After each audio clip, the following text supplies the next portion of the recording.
Senior صحافی اور column نگار مظہر عباس نے کہا ہے کہ یہ کام جمہور پر چھوڑ دیا جانا چاہیے کہ وہ شیر لائیں، تیر کو آزمائیں یا بلہ چلائیں۔ الیکشن 8 فروری 2024 کو آزاد غیر جانبدار ہونا چاہیے۔ الیکشن سے قبل نتائج کا اعلان نہ کریں۔ کرکٹ میں اسپاٹ فکسنگ نہ چل سکی تو سیاست میں کیسے چلے گی؟ اپنے ایک کالم میں مظہر عباس کا کہنا ہے کہ اگر کچھ غیر سیاسی لوگوں کا خیال ہے کہ کسی کو انتخابی عمل سے دور کر کے نااہلی یا سزا کی تلوار چلا کر یا لٹکا کر اس کی سیاست ختم ہو جائے گی، تو اب تک ہماری سیاست میں یہ مائنس کا فارمولا ناکام ہی رہا ہے۔ اور اگر کوئی فارمولا کامیاب رہا ہے تو وہ جمہوری انداز میں ایک حکومت سے دوسری اور ایک وزیر اعظم سے دوسرے کو پرامن انداز میں اقتدار کی منتقلی کا فارمولا ہے۔ بھٹو سے عمران تک کا جائزہ لیں، اگر کوئی زور زبردستی سے آؤٹ کیا جائے تو وہ امر ہو جاتا ہے اور کارکردگی پر ناکام ہو تو واپسی مشکل ہو جاتی ہے۔ مظہر عباس کہتے ہیں کہ 2008 میں عام انتخابات کے نتیجے میں پی پی کامیاب ہوئی اور پہلی بار کسی جماعت نے اپنے 5 سال پورے کیے اور 2013 میں عام انتخابات کے ذریعے ایک اور حکومت تشکیل پائی۔ پی کا پنجاب میں ووٹ بینک تقریباً ختم ہو کر رہ گیا۔ اس سے پہلے اس جماعت پر جتنے بھی تجربات ہوئے، اس نے پارٹی کو مضبوط کیا۔ مثلاً بھٹو کو پھانسی دینے سے بھٹو زندہ ہو گیا۔ پی سے انتخابی نشان تلوار لے لیا گیا تو ووٹوں کے تیر چلنے لگے۔ پارٹی توڑی گئی، بڑے بڑے نام الگ ہوئے مگر وہ سب سیاسی بونے ثابت ہوئے، لہٰذا ہر طرح کا مائنس فارمولا ناکام ہوا۔ نقصان صرف اتنا ہوا کہ 11 سال ایک آمر نے اپنی انا کی تسکین کی خاطر اور ایک جماعت کو اقتدار اور سیاست سے باہر رکھنے کی خاطر ہر حربہ اپنایا، یہاں تک کہ معاشرہ تقسیم کر دیا، مگر آج بھی لوگوں کو 4 اپریل یاد ہے، 17 اگست نہیں۔ ضیاء کی باقیات نے بعد میں کئی سیاسی فارمولے اپنائے مگر اس سے سیاست کو تو نقصان ہوا ہی، جمہوریت بھی جھرلو جمہوریت بن کر رہ گئی۔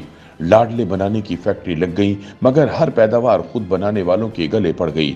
مظہر عباس بتاتے ہیں کہ 2013 میں الیکشن ہوئے تو مسلم لیگ نون کامیاب ہوئی اور نواز شریف پرامن منتقلی اقتدار کے ذریعے وزیر اعظم بن گئے، مگر 2008 سے 2013 کے درمیان ایک تیسری سیاسی قوت ابھر کر سامنے آ گئی جس کا نام پاکستان تحریک انصاف تھا۔